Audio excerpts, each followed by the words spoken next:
Hello friends, I'm Sarah Rose and this is a video. Today I used my Prang watercolor to paint this lovely lady. I did a review of this last week and I wanted to demo it again and give a more honest opinion of how I usually use this in a full video instead of just demoing colors.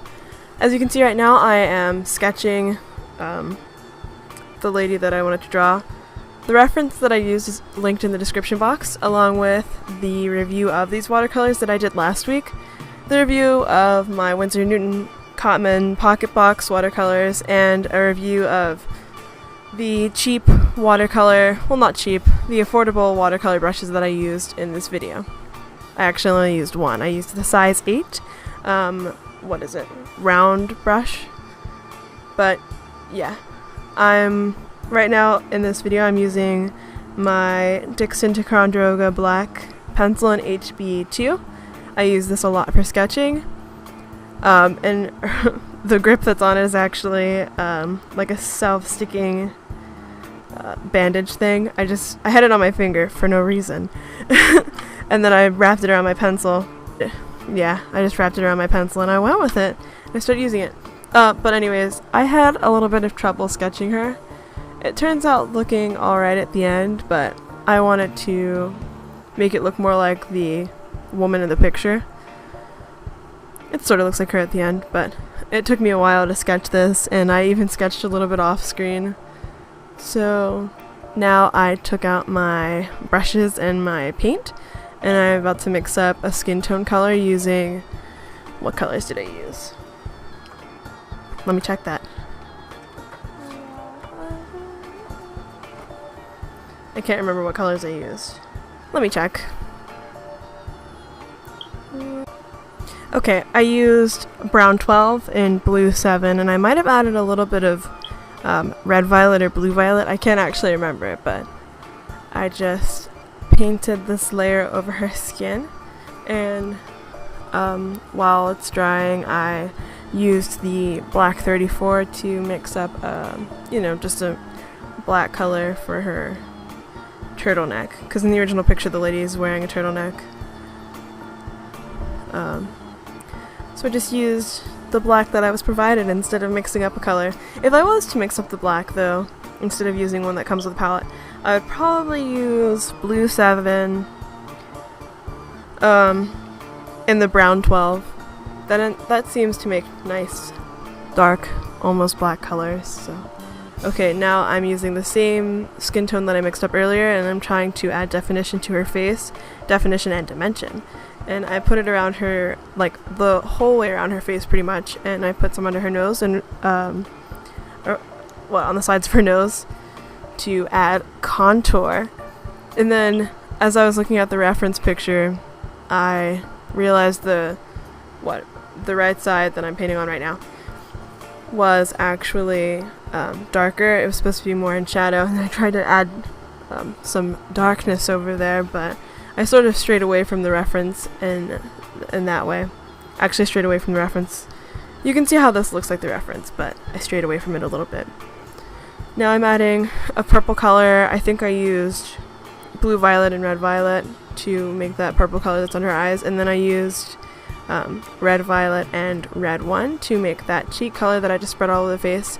And I'm pretty sure I used the same sort of reds and purples for all of the purple and like pink that's on her face until the end whenever I use a colored pencil to add definition to her cheeks. So yeah, I'm just trying to blend out the lines on this so that it looks more natural. Natural, so it blends together. And then I mixed up a dark brown color for her hair. In the reference, the girl's hair looks black, but I didn't want the turtleneck to blend straight into the hair, so I mixed up a dark brown color, and I used brown 12, and I might have put a dab of the actual black 34 in it, but I'm pretty sure I used brown 12 and blue 7 and just made a darker brown that way. And I used the same color, slightly diluted with my brush, to paint in her eyebrows. And then I used the same color on her eyelids and for eyeliner and some shading around her eyes. And as you can see, I'm trying to add depth to her eyeballs, and I think I might have actually used the same brown color for her actual eye color too. I might have added a little bit more brown, but I'm pretty sure I used the same brown color. And then I'm adding more definition. So in terms of using these watercolors, they work really well, but I feel like I'm a little bit more used to my Winsor Newton Pocket Box in terms of how the colors will mix and apply, but they're very similar, and I feel like if I use this more, I'll get more used to using it. So yes, as you can see, or maybe not, but on the left side of her face, the hair is not really painted all the way up to her face, and it started bothering me, so later on I try to fix it. I'll tell you whenever I try fixing it. So right now I'm darkening her lips with some of that same red color, red and red violet I mixed up. I think I might have actually added a little bit more red one for it, and I added some brown over top of it, some like dark brown looking almost black, and now I'm adding more pink to her cheeks for definition. And I go back in, I go back in and I'm trying to add freckles, because in the picture she has freckles, and I thought if I just picked up my paintbrush and tapped on it with my pencil and smacked off some paint, it would add realistic looking freckles, but it was giving really huge splatters, so I tried to hand paint freckles and they ended up a little bit big, but I think they still look cute. They're just kind of large, much larger than I wanted them to be, but it turned out looking alright.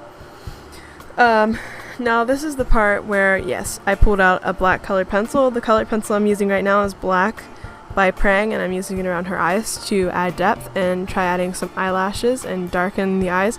Then I tried to add more contour with the black, and I shaded in her lips, under her nose. I tried to define her nostrils a little bit more. And then I start going around her face with the black pencil like I did in my previous 2 videos before the watercolor review. Where I just outlined it. I like the way it looks whenever I outline darker around the edges. It looks more comic-y to me. So that's what I tried to do, and then I felt like the black wasn't bold enough. So,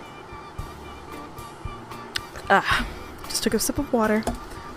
But yeah, I just added a little bit more freckles and some eyelashes, some bottom eyelashes.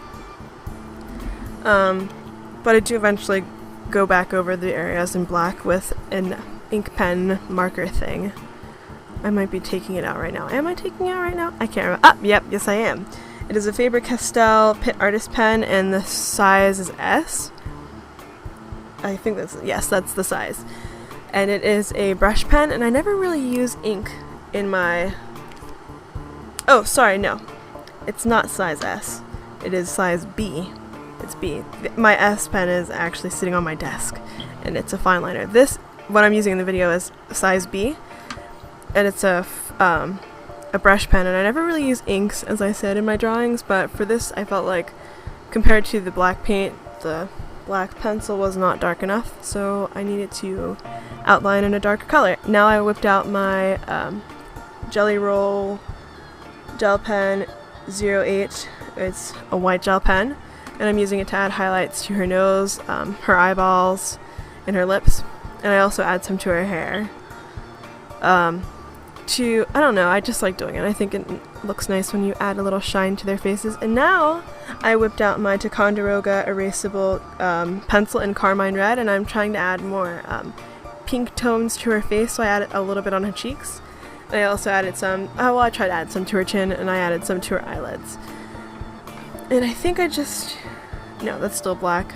I'm trying to add more shadow with the black, and again, define a little bit more her eyebrows and stuff. And then I take out another Prang colored pencil in warm gray. I'm not sure if I already did it, but I started outlining. With it. So that's it.